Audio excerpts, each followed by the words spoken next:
বঙ্গে পালাবদলের পরে double engine সরকার। এবার এই ডাবল ইঞ্জিন সরকারের সুফল পেতে শুরু করেছে রাজ্যবাসী। তৃণমূল সরকারের আমলে ছিল সীমাহীন দুর্নীতি আর শুধু কেন্দ্রীয় বঞ্চনার অভিযোগের অজুহাত, যার জল গড়িয়েছিল সুপ্রিম কোর্ট পর্যন্ত। এবারে দীর্ঘ প্রতীক্ষার পর 100 দিনের কাজের প্রকল্প শুরু হওয়ায় এই প্রকল্প রূপায়ণে স্বচ্ছতা নিশ্চিত করতে কড়া পদক্ষেপ করেছে রাজ্য সরকার। রাজ্যের মুখ্য সচিব মনোজ আগরওয়াল সমস্ত জেলার জেলাশাসকদের নির্দেশিকা পাঠিয়ে জানিয়েছেন, স্বচ্ছতার ক্ষেত্রে কোনো রকম আপোষ বা গাফিলতি বরদাস্ত করা হবে না। প্রসঙ্গত, রাজ্যের সর্বত্র গ্রামোন্নয়ন সংক্রান্ত কেন্দ্রীয় প্রকল্পের সুফল পৌঁছে দেওয়া হবে। বাংলার মুখ্যমন্ত্রী শুভেন্দু অধিকারীকে পাশে বসিয়ে সোমবার দিল্লিতে এমনই জানিয়েছেন কেন্দ্রীয় গ্রামোন্নয়ন মন্ত্রী শিবরাজ সিং চৌহান। বর্তমানে চালু 100 দিনের কাজ বা মনরেগা প্রকল্পের খাতে চলতি মাসের জন্য রাজ্যকে 700 কোটি টাকা দেওয়ার কথা জানিয়েছেন কেন্দ্রীয় মন্ত্রী। আগামী মাস থেকে সারা দেশের সঙ্গে বঙ্গেও লাগু হবে 125 দিনের গ্রামীণ কাজের গ্যারেন্টিযুক্ত ভিভিজি রামজি প্রকল্প। इस महीने लास्ट डेट है हमारा मनरेगा का, उसका बाद नया स्कीम आ रहा है ग्रामीण रोजगार क्षेत्र में। उसके ऊपर भी इस महीने में काम करने के लिए 700 करोड़ से ज़्यादा उन्होंने आज सैंक्शन लेटर दिया और रुपया ट्रांसफ़र भी हो जाएगा और काम भी होगा। 100 দিনের কাজে স্বচ্ছতা আনতে বড় পদক্ষেপ রাজ্য সরকারের। মঙ্গলবার থেকে মহাত্মা গান্ধী জাতীয় গ্রামীণ কর্মসংস্থান নিশ্চয়তা প্রকল্পে কর্মরত জব কার্ড হোল্ডারদের উপস্থিতি নথিভুক্ত করতে ফেস অথেন্টিকেশন বাধ্যতামূলক করা হয়েছে। এবার NMMS অ্যাপের মাধ্যমে ফেস অথেন্টিকেশন বাধ্যতামূলক করা হচ্ছে। এই মর্মে রাজ্যের সব জেলাকে কড়া নির্দেশ দিয়েছে পঞ্চায়েত ও গ্রামোন্নয়ন দপ্তর।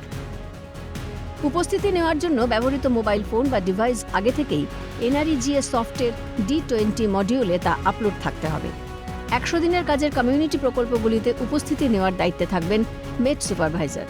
অন্যদিকে ইন্ডিভিজুয়াল বেনিফিশিয়ারি স্কিম অর্থাৎ IBS এর ক্ষেত্রে উপস্থিতি নেবেন গ্রাম রোজগার সহায়ক অর্থাৎ GRS অনুপস্থিত থাকলে তার দায়িত্বপ্রাপ্ত অন্য কর্মী উপস্থিতি নথিভুক্ত করতে পারবেন বলে নির্দেশিকায় উল্লেখ করা হয়েছে। প্রতিটি ইলেকট্রনিক মাস্টার রোল অর্থাৎ EMR এর সঙ্গে নির্দিষ্ট মেট বা সুপারভাইজারকে ট্যাগ করা বাধ্যতামূলক। একবার ট্যাগ করা হয়ে গেলে অন্য কেউ সেই মাস্টার রোলে উপস্থিতি নিতে পারবেন না। দপ্তরের নির্দেশ অনুযায়ী কাজ শুরুর অন্তত 24 ঘন্টা আগে EMR ট্যাগিং সম্পূর্ণ করতে হবে। এরপর NMMS অ্যাপে লগ ইন করে মাস্টার রোল ডাউনলোড, ফেস অথেন্টিকেশনের মাধ্যমে উপস্থিতি গ্রহণ এবং তা আপলোড করার পুরো প্রক্রিয়া সম্পন্ন করতে হবে। জেলা প্রশাসনকে প্রোগ্রাম অফিসার, GRS, মেট সুপারভাইজার সহ সংশ্লিষ্ট কর্মীদের বিশেষ প্রশিক্ষণ ও সচেতনতা কর্মসূচি চালানোর নির্দেশ দেওয়া হয়েছে।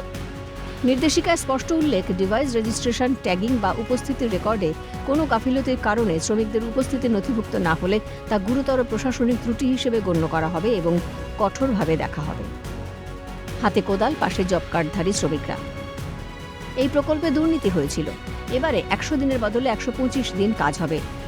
দীর্ঘদিন বন্ধ থাকার পর 100 দিনের কাজ ফের চালুর সূচনা লগ্নে একেবারে মাঠে নেমে কাজের বার্তা দিয়েছেন পঞ্চায়েত মন্ত্রী দিলীপ ঘোষ। অনেক কিছুই বন্ধ ছিল, গরিব মানুষকে বঞ্চিত করা হচ্ছিল। এই সমস্ত প্রকল্পে দুর্নীতি হয়েছে, তাই কেন্দ্র সরকারও পয়সা দেওয়া বন্ধ করেছিল। আবার পয়সা আসছে এবং 100 দিনের 125 দিনের কাজ হবে শ্রীরামজি, যাতে গ্রামের মানুষ সুবিধা পান এবং নিয়মিত চলবে। পূর্বতন সরকারের সময় ভুয়ো জব কার্ড ব্যবহারের অভিযোগ ও দুর্নীতির অভিযোগ তুলেছেন খোদ মুখ্যমন্ত্রী শুভেন্দু অধিকারী। 100 দিনের কাজে স্বচ্ছতা রাখতে বদ্ধপরিকর বিজেপি সরকার। রাজ্যের লক্ষ লক্ষ গ্রামীণ শ্রমিক যারা দীর্ঘদিন ধরে কর্মসংস্থান এবং বকেয়া মজুরির সমস্যায় ভুগছিলেন, তারা আবার কাজ ফিরে পাবেন। কেন্দ্রের আশা, রাজ্য সরকার এই সুযোগের সঠিক ব্যবহার করে প্রতিটি যোগ্য আবেদনকারীর কাছে স্বচ্ছতার সঙ্গে কাজ পৌঁছে দেবে। সায়ন্তন ভট্টাচার্যের রিপোর্ট, ক্যালকাটা নিউজ।